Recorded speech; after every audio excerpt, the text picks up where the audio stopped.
6 సంవత్సరాలుగా ప్రేమించాడు. నువ్వే నా జీవితం అన్నాడు. కులాంతర వివాహం చేసుకుని 9 నెలలు గడవక ముందే భార్యని వదిలేసిన ఘటన చిత్తూరు జిల్లా గంగవరం మండలం మబ్బువారిపేటలో చోటు చేసుకుంది.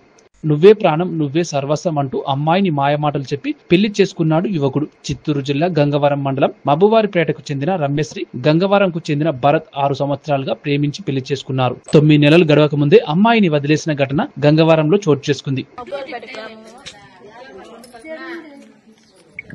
గంగవరం మండలము మేల్మే పని చేస్తామండి.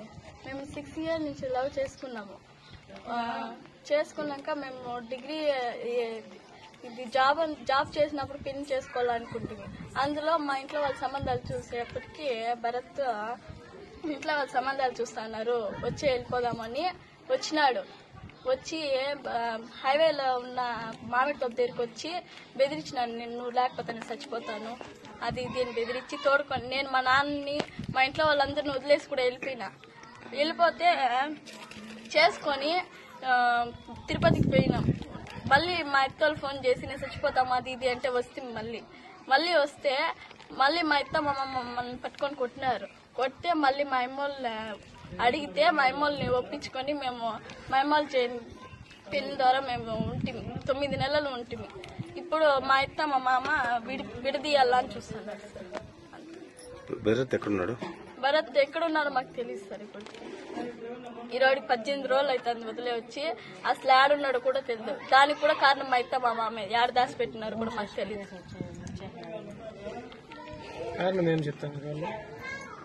కారణం ఏమంటే మేము ఎస్సీ క్యాస్ట్ మాలదొద్దు నీకు బండి తీస్తాము, వేరే బండి తీస్తాము, వేరే సంబంధం చూసి నీకు పెళ్లి చేస్తాము, వదిలేసి వచ్చేయి అని.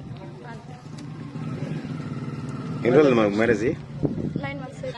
ఆడిద్దరికి పనులే పెట్టి ఇంటి అడ్వాన్స్ అంతా పెట్టి పెట్టిస్తే ఇల్లు సరలేదని చెప్పి ఇచ్చి పెట్టేసి వచ్చేసా. అన్నాక ఆ బిడ్డ వచ్చా తోడుకొని వచ్చి మా ఊర్లోనే తిరిగా 3 నెలలు పెట్టుకుంటున్నా. 3 నెలల్లో పెట్టుకుంటే ముల్బాల్లో చేరికి బడికి రూమ్ చేసి పెడితే ముల్బాల్లో పెడితే ఇంకా ఇచ్చి పెట్టేసి ఇట్లా వచ్చేసింది. 3 దినాలు రూమ్ లో పెట్టి వచ్చేసినాడు చిన్నాడు. 3 దినాలు ఆడ పెట్టేసి ఏమైతుంది తెలియక పుట్టింటోళ్ళు లేకుండా అత్తింటోళ్ళు లేకుండా 3 దినాల్లో రూమ్ లో పెట్టేస్తే ఏమనేది ముల్బాగుల్లో సార్. 3 దినాలు ఆడ పెట్టేసేస్తే ఆ పాప ఉందే లేదా వాళ్ళ ఇంట్లోకి పోయిందే చచ్చిందే బతికిందే అని వాడు చూసినాడా ఫోన్ కన్నా చేసినాడా అతి గిత్తి లేకుండా ఉంటే ఏమనుకునేది. ఆ పాప వచ్చి మాట్లాడదాము అంటే ఈ రోజు మాట్లాడతాం రేపు మాట్లాడతాం అని అంటారంట. పోలీస్ కేసులు పెట్టద్దండా మేము వచ్చి మాట్లాడతాము అని చెప్పినారు. ఇన్నదాకా రాలేదు. మేము ఇన్నదాకా పోలీస్ స్టేషన్ పోయినలేదు. ఇంక పోతాము న్యాయం జరిగే వరకు ఇడిచేయా మేము. ఆ పాప న్యాయం జరగల్లా. అదే వాళ్ళ ఇంట్లో ఆడబిడ్డ ఉంటే ఇదే పరిస్థితి ఊరికే ఉంటారా? ఇంకొక బిడ్డనట్లు అన్యాయం చేయొచ్చా? ఆవిడ న్యాయం చేయాలని మేము కూర్చోవడం న్యాయం జరిగే వరకు